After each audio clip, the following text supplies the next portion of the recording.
Hello, ladies and gentlemen, and welcome back to the IEM America's Championships. I hope you told at least 3 friends that this was going on. If you haven't, that's okay. I forgive you. Don't worry. It's fine. But anyway, what's going on here? This is a best of 5 in between EGIdra and FnaticMSITT1.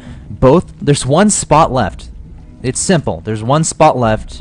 Whoever wins this series gets that spot. What spot, you may be asking? Well, let me go ahead and tell you. Whoever wins this series will gain a spot in Germany to represent the Americas at Gamescom, coming up August 17th. So a lot on the line for both of these two players, and one of these two players is in prime position to take that down. IEDRA ahead 1-0 is your Zerg player in the green, spawning in at the top right of Shakura's Plateau. His opponent, FnaticMSITT1, spawning in at the top left as a blue Protoss player. Now, if you missed Game 1, let me go ahead and recap it for you. It was quite an interesting game.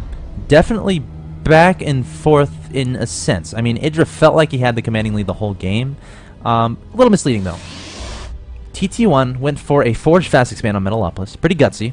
But you can do that. It is ESL version of the map, which means there's no close position, so you don't have to worry about any sort of crazy early aggression that you can't hold off, because close position is such close rush distance that, you know, some sort of roach all-in could hurt really, really hard because the roaches get there so fast. But anyway, it was close by air. IEDRA still did some roach aggression, was able to snipe some buildings and just run right into the main of TT1. TT1 was forced to pull probes, lost a lot of economy, and then tried to counter with a lot of gateways.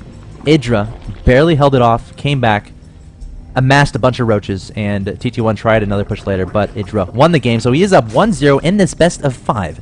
Keep in mind, this is a best of 5, so we have at least 2 more games, including this one.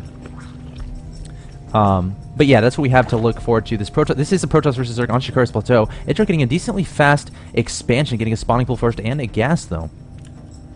Back in TT1's base, going to be throwing down a Forge at his natural and a Nexus. Actually got the Nexus first, so a 15 Nexus from FnaticMSITT1. Spawning pool is done from IEDRA. Not building any Zerglings just yet, though. But let's talk a little bit about the map. This is Shakura's Plateau. They are close by air position. I mean, that introduces a lot of interesting scenarios where the Protoss player can go some sort of Stargate play, can be fairly effective going across the top here. I've also seen some really cute blink play pushes being used, taking advantage of this ledge, of these ledges, I should say. So look out for that. But yeah, this map, it lends a lot to 2-base all-ins from the Protoss. I'll be quite honest. A lot of Protoss players just like saturating these 2 bases and then do some sort of 2-base push, whether that be with Void Rays, whether it be like a 7-gate all-in, whether you have an Immortal with it, whether you have Blink Stalkers, but a lot of Protoss players love just doing all their pushes on 2 bases. Some will try to take this expansion, do some little cute plays, and try to wall off this too. There's some pretty cool plays there, but I don't know. It's an interesting situation in Protoss versus Zerg. I'm not sure if Zergs actually like it, because it's not terribly easy to get a third as a Protoss player. But anyway, let's just talk about what's going on right now and stop speculating about what's going to happen. IEDRA taking guys off gas, not getting metabolic speed boost yet. That's a little bit interesting. He has 140 gas. And IEDRA, what are you doing, man? Not getting speed boost. Is he going to get a Roach Horn or something? Throwing down a hatchery. Ooh, getting a fast third. Very cool indeed, but unfortunately TT1 may scout this out. He has a probe over here, and he will scout this out, also putting a pylon over here. So maybe intending to use that in the future to do some aggression. And the question is, did IEDRA see that probe? I don't think he did. So IEDRA does not know this hatchery was seen. So we'll have to see how TT1 reacts to this early expansion, early third I should say, from EGIdra. He has 1 gas down, not adding any more just yet. Has a gateway, has a Cybernetics Core, researching Warp Gate, getting a Stalker as well. Where will he go from here? I'm really surprised he hasn't taken any of these gases just yet. But we'll wait. We'll wait. TT1, it's okay. We'll wait. Throwing down another pylon, still not taking guesses. There's a gateway. There's 2 gateways. A 4th gateway? Yes. So 4 gateways. So TT1's definitely... Oh, a 5th. TT1. Maybe? A 5th gateway. Maybe a 6th. So TT1 throwing down a lot of gateways on 2 bases. What's important here is that IEDRA doesn't scout it. So TT1 bringing a Stalker, trying to prevent IEDRA from scouting with this Overlord. Another Overlord coming in from the left. May spot quite a bit, but will TT1 see that Overlord coming in? That's the question I have. This Stalker is really preoccupied by this other Overlord, going to be jumping across stalking across. Is that the proper term? Stalking across to the other side of his main base. Overlord coming forward, and IEGidra could scout this out. He does scout one gateway. How many will he scout before that Overlord goes down? That is the question. Stalker coming forward from TT1, going to start targeting down that Overlord, and IEGidra sees 1, 2, 3, 4. Sees 4 gateways. Will he see the 5th? Oh, it's going to be close. Yes, he is going to see the 5th. So IEGiDra knows absolutely what is going on. He knows his opponent has 6 gateways. TT1 just now getting his gases. Keep in mind, he does have this pylon down here. IEGiDra trying to scout around with his Zergling does not spot that pylon. So that could be a pretty interesting dynamic here. IEGiDra could, or TT1 could theoretically just warp in 6 Stalkers, or 6 Zealots. And that's exactly what he does. Warps in 5 Stalkers, going to make a beeline to the natural third of IEGiDra. And IEGiDra is not prepared, just now getting that Roach Warren. So will not be able to produce those Roaches until that Roach Warren is complete, obviously. That's about 80% of the way done. IEGiDra, TT1 marching forward with 6 Zealots, and IEGiDra may be caught off guard here. The Queen will go down extremely fast. The question is, will he target down the hatchery or will he go for the drones? Gonna be targeting down the hatchery immediately and targeting down the Queen as well with 2 of his Zealots, using another Zealot to chew away at the Zerglings. Is it gonna be enough? Oh, it's pretty close, and actually these Zealots are doing complete work to this unit composition of IEGiDra thus far, chasing the drones away and now resuming focus fire on that hatchery. And TT1 isn't done, massing in a lot of Zealots, and that comes back to how late he took the gas before. He wants all of his minerals on Zealots right now. That's exactly what he's doing, targeting down this hatchery. And if IEGiDra loses his hatchery, it is not good news. TT1 coming forward with these Zealots, splitting off 4 away, really wants to kill that hatchery before these Roaches start coming to take them out. And TT1 going to abandon the hatchery for now with 4 of the Zealots and going to try to run back home. But will these 2 Zealots finish it off? Oh no!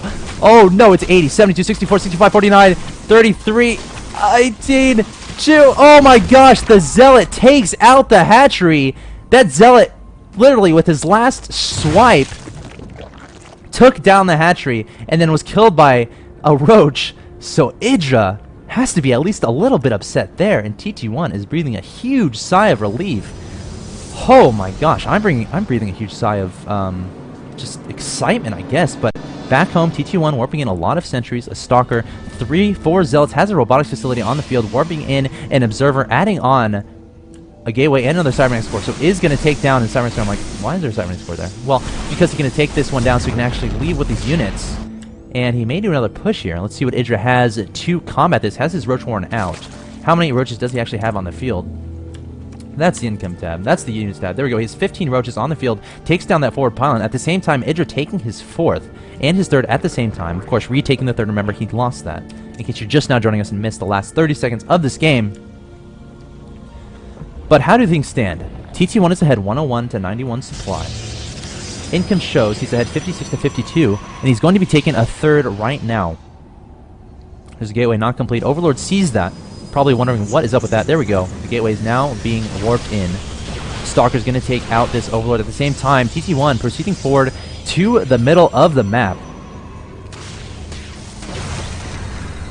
Approaching his enemy's side of the map. Going to be retreating back. Just going to poke to the watchtower and actually canceling a Nexus.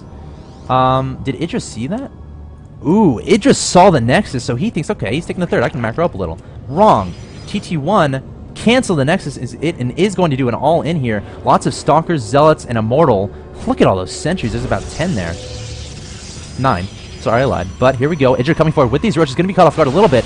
TT1 trying to hide behind that grass, and here we go. The Roaches coming forward. IEGiDra fleeing back with some Overlords. He is to fly block. Warping in 1 more Overlord, but keep in mind, IEGiDra has about 7 Hydralisks on the way in that production tab. TT1 coming forward with a lot of Zealot, Stalkers, and Immortal, and so many sentries here. It's all going to come down to the Force Fields, to be honest. Force Fields go down, nicely splitting them up, and going to try to concave them in, I would imagine. Yes, the Roaches are trapped, but they can just move forward, but it's not going to be enough here. TT1's units are just so strong right now. He is up ahead 115 to 114 supply. Actually, the supply counts are variable right now, changing absolutely everywhere, but IEGiDra leaves the game, so TT1 equalizes the series. We're now tied 1-1 in the losers bracket finals. Keep in mind, it's a best of 5, and these 2 players are tied. We'll be jumping into Game 3 very shortly. This is the IEM Americas Championships. Don't go anywhere.